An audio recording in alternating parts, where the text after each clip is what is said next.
This is 7 National News, and in our top story, more than 110 people were killed in traffic accidents on Dubai's roads in the first 6 months of the year, a 45% increase from the same period in 2015. According to the latest Dubai police statistics, 112 people died and 1,037 were injured in 1,472 accidents from the beginning of January to the end of June. Last year, during the same time, there were more accidents, with 1,526, but only 77 were killed. Commenting on the statistics, the director of the General Department of Traffic, Brigadier Saif Al-Mazroui, stated that sudden swerving, speeding, tailgating and a lack of road etiquette were among the leading cause of death on the road. He also added that the lack of consideration for other road users and a lack of proper road etiquette led the top 4 and resulted in the highest number of fatalities at 27. This was followed by 21 because of tailgating, 14 due to sudden swerving and 14 because of speeding. Of the 1,037 people injured this year, 78 were seriously hurt, with the rest suffering moderate and minor injuries. Car crashes, pedestrians being run over, and vehicles turning over are so far the most common accidents this year. While commuting into Dubai from the northern Emirates of Sharjah, Ajman and Al Quwain is an economic necessity for many workers due to high rent, new statistics suggest that the proportion of Dubai's population commuting into the city is falling. A total of 1.1 million people working in Dubai actually live outside of the Emirates, which amounts to 31.1% of the city's daytime population. On average, it takes around 90 minutes or more to commute one way, with many leaving for their journey early on in an effort to beat the traffic. Although the number of commuters in Dubai has increased more than 5-fold in the past decade, from fewer than 200,000 in 2005, the proportion of Dubai's population commuting into the city is on the decline. The number of Dubai workers who lived outside of the Emirate increased from 1.08 million in 2014 to 1.1 million last year, equal to nearly a third of the total population. A report from Global Capital Partners stated that as the populations of both Dubai and the Northern Emirates have increased and the amount of affordable housing in Dubai has risen, it revealed that the proportion of commuters in the city has actually fallen from 37.1% in 2009 to 31.1% last year, following the property boom when housing rents tripled. A new initiative from a UAE-based non-profit online safety organisation is warning users of popular chat and messaging app WhatsApp to be careful of some of its potential dangers. A recent survey conducted by the Kaspersky Lab has shown that the UAE is the second most attacked country online in the Middle East, with Dubai Police's Al Amin service revealing that it received nearly 300 calls from blackmail victims between 2013 and 2014. According to the Emirates Safer Internet Society, also known as eSafe, it can take intruders as little as 30 seconds to gain access into a smartphone's messaging service such as WhatsApp. In a recent survey undertaken by the organisation to determine the level of security practiced by WhatsApp users, 42% of respondents said that they use the app extensively, while 70% of the participants said that they never log out of WhatsApp Web, which is an option which allows individuals to access their WhatsApp account from a PC or other web devices. To highlight these dangers, the eSafe team has launched an information campaign that includes a short awareness film about safe social media usage for teens.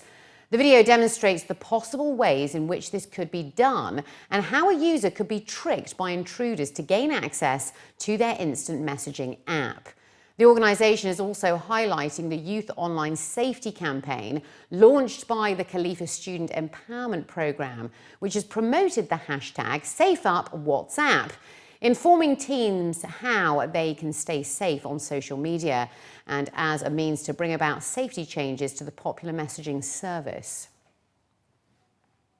The Dubai Electricity and Water Authority has launched its annual peak load campaign to raise awareness about the sustainable use of electricity over the summer. The initiative aims to help the city's inhabitants adopt a more sustainable lifestyle while sensibly rationing electricity and water use to conserve natural resources, protect the environment and reduce Dubai's carbon footprint. The campaign is encouraging the public to cut down on using energy during the peak load period of 12 noon to 6 p.m. in the summer, a time when the usage of appliances, particularly air conditioners, can put a significant load on the electricity grid. The campaign also encourages people to reduce their use of electrical appliances that consume large amounts of energy, such as washing machines, hairdryers, kettles and electric stoves. These appliances should be used outside of peak load hours in order to reduce pressure on the electric grid. DEWA noted that air conditioning accounts for around 60% of peak load usage and stated that by raising the temperature of air conditioning systems even slightly, it is possible for consumers to lower their electricity bills and increase the overall reliability and efficiency of their electrical system. With mercury levels on the high this summer, one of the leading banks in the UAE, Emirates NBD, provided air-conditioned vests to UAE workers this Ramadan, while also enabling and empowering them to work under tough weather conditions. As construction workers in the UAE experienced a very hot Ramadan this year, a new social initiative launched by Emirates NBD provided a much-needed respite to workers from the scorching heat. While commenting on their initiative, the head of business banking, Vikas Thapar, stated that although weather conditions could not be changed, their intention was to help workers beat the heat by introducing air-conditioned vests for the first time. It was mentioned that these AC vests, which were especially made with submersible materials and different from the typical safety vests that workers normally wear during the summer, will function with just water, which is readily available across all camps in the UAE. Officials highlighted that these vests function within minutes and workers can feel the effect of the jacket as it reduces the temperature by a few degrees. During Ramadan this year, hundreds of such vests were made available to workers, with many still being distributed among camps across the construction industry. Primarily what we are doing is we have distributed around 500 AC vests. These AC vests are these jackets which these workers, the construction workers, would be wearing on the work sites. These are primarily made up of some special cooling fabric. The way it works is you just need to dip the vest in normal water and don't even need the cold water. You take it out, wring out the excess water, wear it. It drops down the temperature by 5 to 7 degrees. Primarily what we're trying to do is, we are also working with some of the government agencies, right? So it's a joint initiative between the government and the private sectors. Government is doing its own bit, but it's going to be a joint initiative between government and private sector. So a lot of startups as well as established companies are signing with us. We've got interest from more than 50 companies already. We got interest from some large government companies who want to adopt this initiative for their own workers. We got interest from DEWA, we got interest from ENOC. So some of the large government companies are also coming on board. Plus our corporate and business banking customers are also showing keen interest in taking this initiative forward. Yeah. And finally in the bulletin, Hollywood superstar Will Smith touched down in Dubai on Sunday ahead of the local premiere of his latest box office smash hit, Suicide Squad. The actor, who is no stranger to Dubai, attended the red carpet screening of his latest movie at Vox Cinemas over in DEWA city centre. Crowds had begun gathering at the cinema early to catch a glimpse of the actor, with organisers estimating that thousands had made the trip. The delighted fans were not disappointed when Smith diverted from the red carpet to sign autographs and take selfies with his screaming fans. Earlier in the day, the fan favourite attended a press conference where he spoke about his affection for the UAE and Dubai, having been a frequent visitor to the Emirates. The The 47-year-old actor, who first visited Dubai more than 15 years ago, spoke about the astonishing development that he's witnessed over the years, stating that what he likes about the city is that Dubai dreams the way I dream, adding that when he first came here, I said that's the way I would build a city.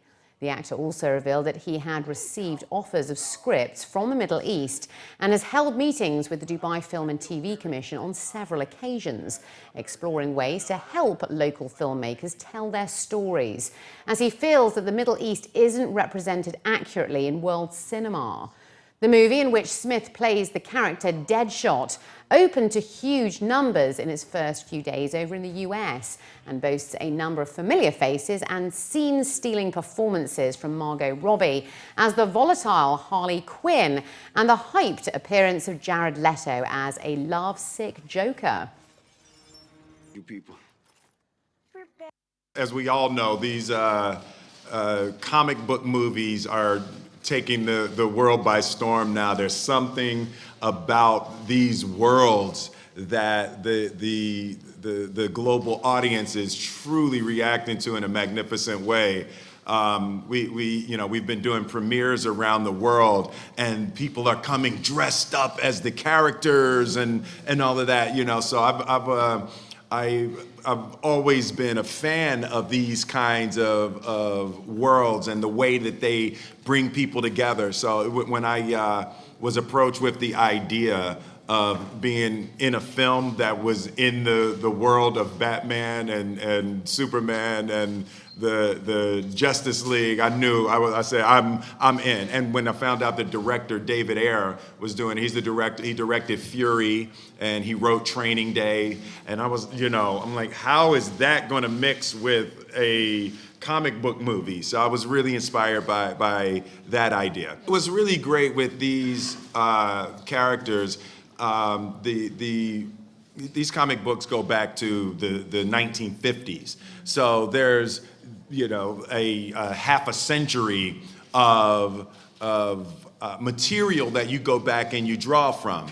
So having the opportunity, there's a great foundation that's laid, and then we're allowed to put our artistic license on top of the foundation. But for me, it was much more about discovering the parts of me that could connect to this guy. And that was such a strange thing for me to try to find out, because I've never played a bad guy like this before.